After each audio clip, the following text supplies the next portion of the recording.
Welcome to The Era of Jim Crow and the Nadir of Race Relations, Part 1, an interactive U.S. history tutorial for students like you. In this two-part tutorial, you'll learn about a particularly grim chapter in American history. In the late 19th and early 20th centuries, African Americans, especially those in the South, lived their lives in an environment of racism and discrimination so severe that historians have come to call it the nadir, or low point, of American race relations. You'll learn how, during this nadir period, black citizens were subject to economic exploitation, political disenfranchisement, and social segregation. Segregation laws gave this period another of its nicknames, the era of Jim Crow.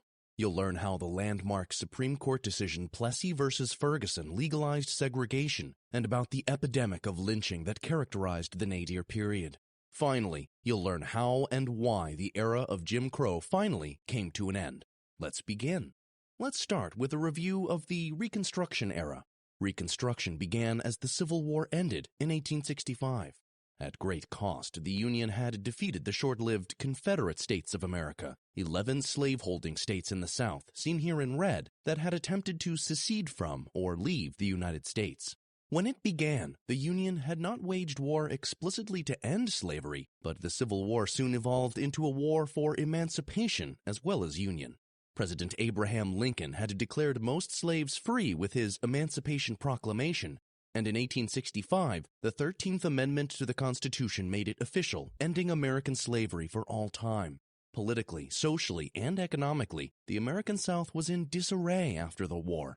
Reconstruction, the period from 1865 to 1877, aimed to restore the Union on new terms, one in which African Americans were no longer slaves but citizens with equal rights and equal protections under the law, as was now guaranteed by the 14th Amendment.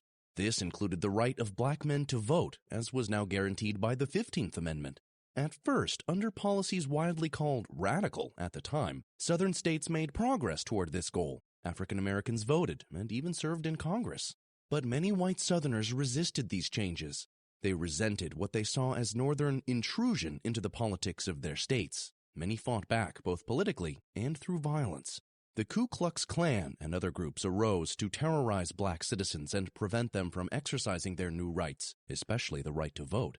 Reconstruction began to fail due to a combination of Southern resistance and Northern indifference, and by 1877, the federal efforts to transform the South into a multiracial society was effectively over. In that year, the newly elected President Rutherford B. Hayes withdrew from the South the remaining federal troops stationed there. It was the end of a tumultuous but hopeful era. The period after Reconstruction has become known by a different name, the nadir of American race relations. The name actually dates back to the 1950s, but it's only in recent decades that the term has been widely adopted by historians. You may or may not have heard of it before. The word nadir means the lowest point in someone's fortunes, like when one hits rock bottom. For historians today, the nadir represents the period of time after slavery when American racism was at its highest and the status of African Americans was at its lowest. The dates of the period are inexact and continue to be debated. The nadir was once said to have begun in 1877 when Reconstruction ended, but today most historians date it more accurately to about 1890 for reasons you'll learn about in this tutorial. When did the nadir end? 1920 is often suggested as the end of the very worst of American racism, a period of about 30 years. Other historians disagree. They date the end of the nadir to 1940, basically the beginning of World War II. That's a full 50 years, spanning the lives of generations of African Americans. As Reconstruction ended and the nadir period began, most Southern African Americans still found themselves at the bottom of society economically. Southern wealth lay mostly in farming, as it had since before the Civil War, but for black citizens, land ownership, the key to economic security, remained largely out of reach. Reconstruction had not redistributed property to former slaves. Likewise, most black men and women lacked the capital to start a business or to work independently for themselves. Given this reality, many African Americans ultimately found themselves returning to work on white planters' fields, the same kind of labor they had once been forced to perform as slaves, sometimes in the very same places. The system that resulted is known as sharecropping.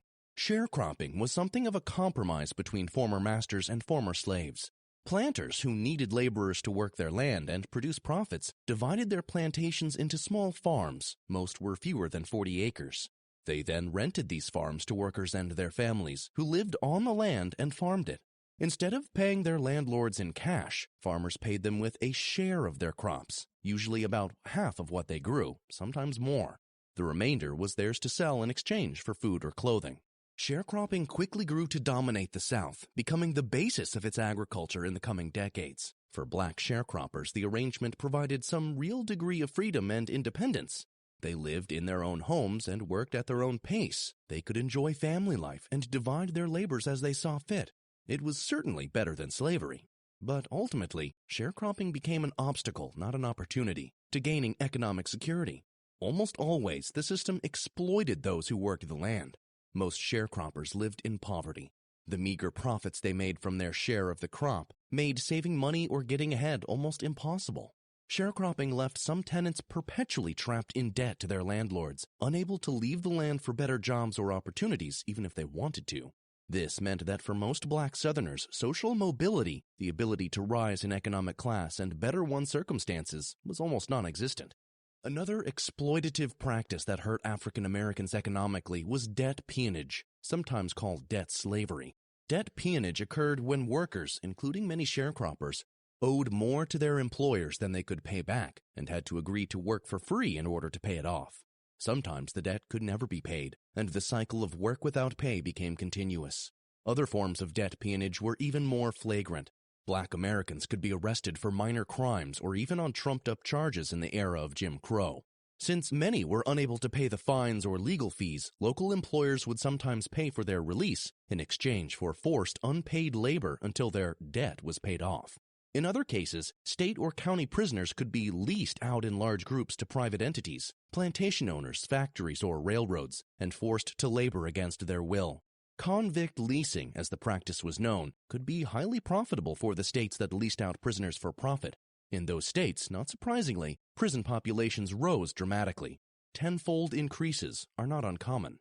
In Alabama, over the 50-year period from 1869 to 1919, the state prison population rose from about 369 to 2,453, an increase of over 600%. And during many of those years, more than half of the entire revenue for the state of Alabama seems to have come from its practice of convict leasing. Debt peonage and convict leasing were technically illegal even during the Nadir period, but like many other practices, authorities turned a blind eye, and they lasted in the South well into the 20th century. Convict leasing wasn't formally outlawed by the last Southern state, Alabama, once again, until 1928. Some historians have labeled the practice slavery by another name. African Americans faced political as well as economic repression during the nadir of race relations. Black citizens in the South found their right to vote severely limited, despite its clear guarantee, for black men at least, in the 15th Amendment of the Constitution. The trend took a while to develop. In the 1880s, even after the end of Reconstruction, Southern politics still remained relatively open and democratic. About two-thirds of eligible voters, white and black, participated in elections. But by the 1890s, this moderation mostly disappeared. The farmer-led populist movement had split the white vote in the South, and it seemed for a time that black voters might join forces with poorer white farmers to form a new political majority. The elites in Southern state governments wanted to prevent this loss to their political power. As a result, they accelerated the process of black disenfranchisement. Franchise is a somewhat old-fashioned term for voting rights. So to disenfranchise someone is to take away their voting rights. The 15th Amendment made it impossible to simply deny black men this right, so a variety of strategies were needed to accomplish the goal of disenfranchisement more indirectly. One was the poll tax, which required all voters to pay a fee, typically a few dollars, for the privilege of registering to vote. African Americans were often the poorest members of their communities and were unable to afford the fee, so they were unable to vote. The fee was frequently waived for white voters. Another tactic to accomplish disenfranchisement was the literacy test, which required voters to read passages aloud before registering to vote. Many black voters were unable to pass the test, which were heavily rigged against their success. For example, a black citizen might be asked to read an extremely long or complex passage and might fail the test if he mispronounced a single word. A white citizen might be asked to read a far shorter, simpler passage.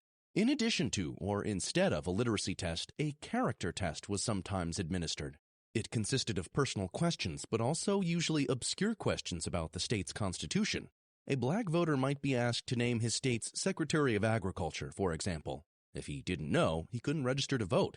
Do you know the name of your state's Secretary of Agriculture off the top of your head? As you've seen, these new requirements were applied inconsistently to blacks and whites. In fact, to enable many poorer, less educated whites to continue voting, despite poll taxes and literacy tests, most southern states introduced grandfather clauses that allowed any man to vote if his ancestor had been eligible to vote before 1867, the year the 15th Amendment was ratified. This had the effect of including almost all white voters while excluding almost all black voters. Combined, poll taxes, literacy tests, character tests, and the grandfather clause placed enormous obstacles in front of black voters. Without explicitly violating the United States Constitution, Southern states found extremely effective ways of disenfranchising African Americans.